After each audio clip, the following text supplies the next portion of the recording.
Siacoin mining has gotten some buzz recently. Siacoin is one of the older cryptocurrencies that you can still mine at this point, and there's a new Siacoin miner that many people don't even know about yet that is going to be pulling in about $30 a day per machine. So let's talk a little bit about Siacoin, this new iBeLink ASIC miner, the recent Siacoin releases by Goldshell, and what I think also, just to be frank, going to happen next with Siacoin mining, and it's not the best thing. It's not the best thing. My name's Vosk. You're on the VoskCoin YouTube channel. I don't know everything, but I hope by now, 7 years later, mining, I know something, maybe.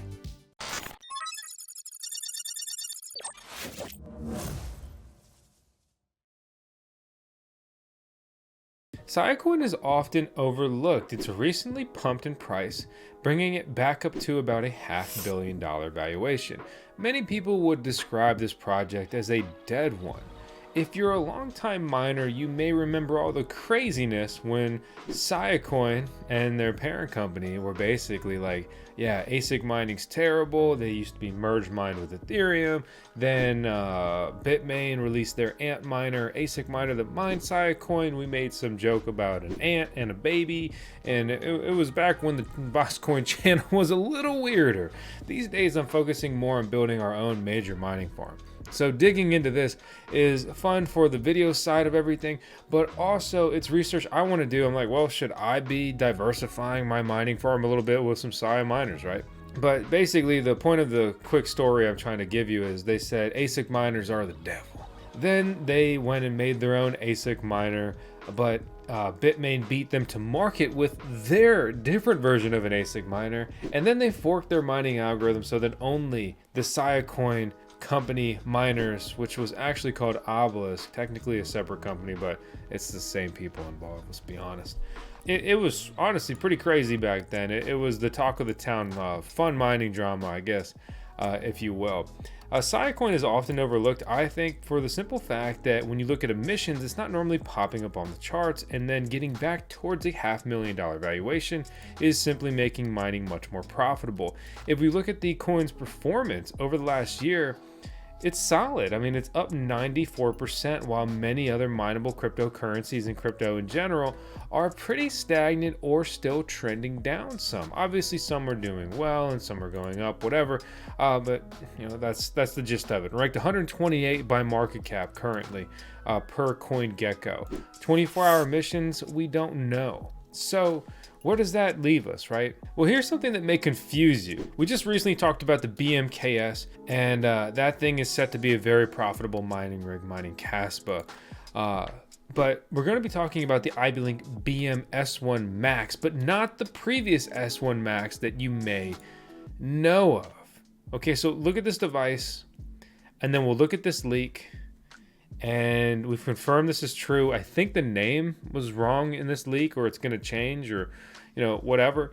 But 32 terahash a second at 3,200 watts, normal looking, current generation iBeLink ASIC miner.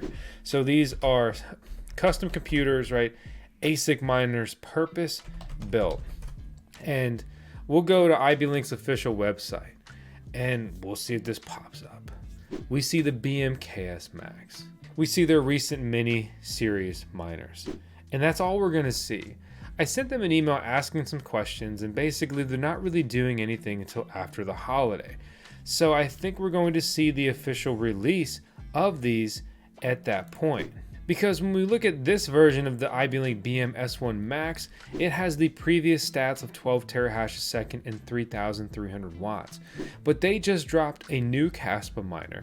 They just dropped a new Cadena miner. And so I think that they are also going to be unveiling their new, much better Siacoin miner that will be pulling in $30 a day. The BMK3, which is a new Cadena miner, is so new it's not even on most of the mining profitability calculators, right? You don't even see it added on AMV yet. Which, let's compare the performance of that real quick to the KA3. Again, we're getting a little bit off topic here, but 70 terahash second at 3,300 watts. So it's much worse than the KA3, but they're going to release it at such a cheap price point that they're going to try to make it interesting for you. So assuming this comes out and is true, it's going to be, again, very profitable, very high efficiency here. Now let's talk about Goldshell, which, to be frank, operates as a very washed up company at this stage of the game. And we look at the performance here. So we have the SC Lite and the SC5 Pro. But let's go back in time to a miner released sometime in the last year or two, not anytime recently, the SC6 SE. This is a machine that's supposed to be pulling in like 14 bucks a day, and then after you pay your electricity bill at a 10 cent per kilowatt hour rate, right, you put $6.22 or 20 cents into your pocket. This is an old machine. They re-released different versions of worse hardware, specifically the SC Lite as well as the SC5 Pro. And so let's look at their specs between these two different models and contrast them with the other one, right? So the SC6 SE is 17 terahash a second mining Siacoin, or the Blake 2B mining algorithm, at 3,300 watts. And again, just like the other miners we talked about, these are all ASIC miners. They're all running on 240 voltage electricity. They're all purpose-built machines. So make sure you understand that. But like, it really is easy to earn passive income with miners, but you should probably watch our video setup guide on the basics of using them and getting your house set up to run them properly. But it truly is easy as long as you understand the basics of the electricity needed, and that you can manage them from even simply your phone, a laptop, computer, anything. They all have web dashboards that they generate within your own local network. Floki Inu is a meme coin that took the crypto world by storm a couple years ago. They have a sister project, as they call it now, which is called TokenFi, which a meme coin as well, but focusing on actually building utility with the key goal of tokenizing real world assets. Moving forward, I think we're going to see a lot more talk about RWAs, right? Real world assets, and getting them tokenized on chain. Learn more about today's video sponsor with the link out in the video description below. Their old model, the SC6 SE, 17 terahash a second, right? Terahash is the hash rate, it's the power, it's how much we're going to be earning, right? The watts is the power consumption, which equates to a higher electricity bill, less earnings. So 17 terahash at 3,300 watts. You look at the SC5 Pro, 11 terahash a second at 2,800 watts. So their new model is worse than their old model from like over a year or so ago. But don't worry, the SC5 Pro has a low power mode. You could mine at 8.8 terahash a second for 2,020 watts. So let's double that. That's about 17 terahash a second at 4,040 watts. It's like 25% less efficient than their old machines. But hey, relax. What about the SC Lite thing they released, right? 4.4 terahash a second at 950 watts. Quiet? Yeah. Are these miners worth it though? When we look at Goldshell's site, we're looking at prices for these machines between $2,000 and $4,000. And these are the same prices we're seeing on ASIC Marketplace, who does support the channel. We do have the coupon code VoskCoin to save some coin. And to be frank, I really appreciate when you guys support us by supporting the companies that support us, who also are here to support you. You find a better deal somewhere, send them an email, say you're from the VoskCoin subscriber community, and you want a price match. I mean, support and allegiance goes a long way. And the bottom line is, we all want everybody to win, simply put. So these prices are actually going to be cheaper than buying from Goldshell after you punch in a coupon code, just for your reference there. If not comparable, I also do not pay tariffs when I order from ASIC Marketplace.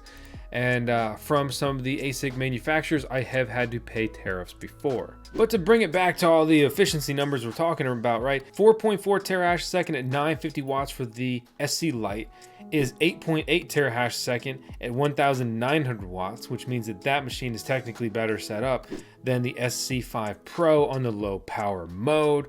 And then we take everything we just talked about, right? And we compare it to the leaked iBeLink Siacoin miner we were talking about, 32 terahash at 3,200 watts, or the low power mode that they clarified to me over email, which is still in testing and still being refined at 22 terahash at 1,850 watts.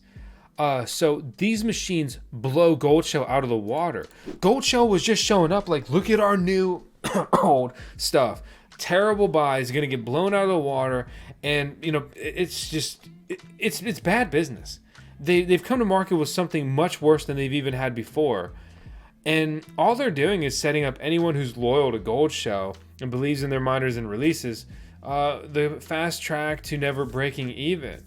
iBeLink is probably going to price their miners where they are like comparable in pricing to the SC5 Pro, while they are going to end up to be wildly more profitable, at least up front, before many people buy these machines. I've joked before that iBeLink showing up to different coins, can be the kiss of death. But Goldshell being there means it's already dead. Okay.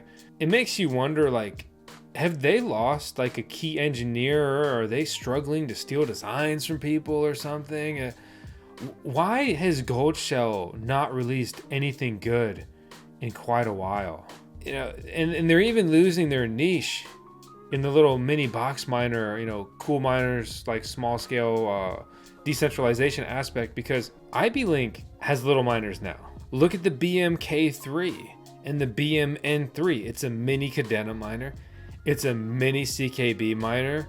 And you think after they've released what is right now the best Kaspa ASIC mining rig, that we're not going to see a BMKS mini Kaspa miner?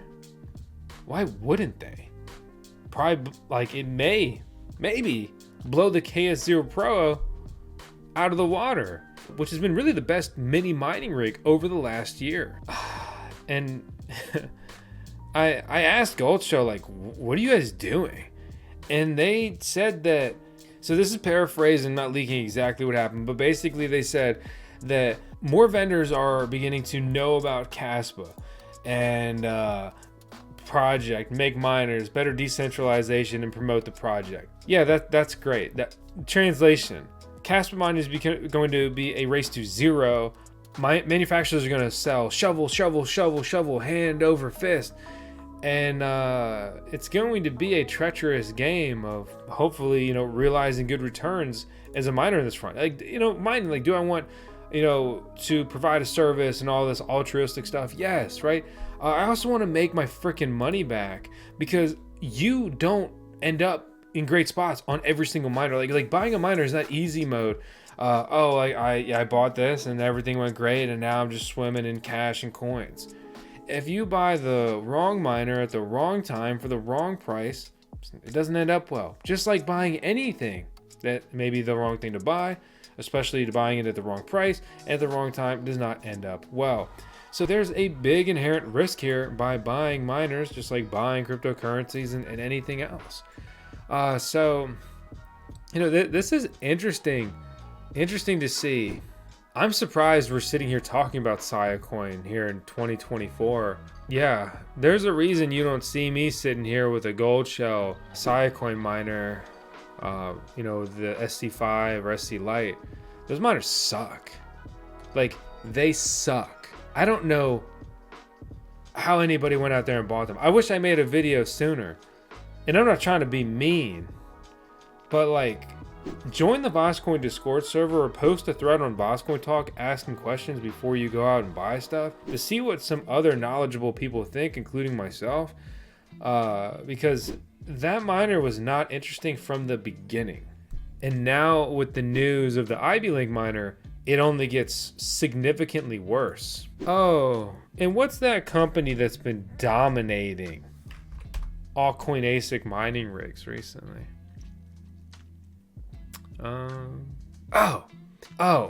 Bitmain, Antminer. You think Bitmain's not going to drop some Siacoin miner that is just going to obliterate Goldshell as well for the hell of it? That's the way they've been operating lately. And they have diversified big into altcoin mining. I mean, right now they're actively building and pushing Ethereum Classic miners, Litecoin, Dogecoin, Equihash ASIC miners, Dash miners, Cadena miners, CKB miners, Handshake miners, Kaspa miners, a tragic recent fate with the Binance delisting, XMR Monero ASIC CPU miners. So, hey, it's not financial advice, just understand and be advised. And subscribe to play with the heaviest hitters in the mining game. You're on the VoskCoin YouTube channel. Hope you found this helpful and informative. That's all I've got today. Thank you for watching. Let's close this out with the best pup in the world, Tails Vosk. We're in 10 seconds of Tails on video because why not? When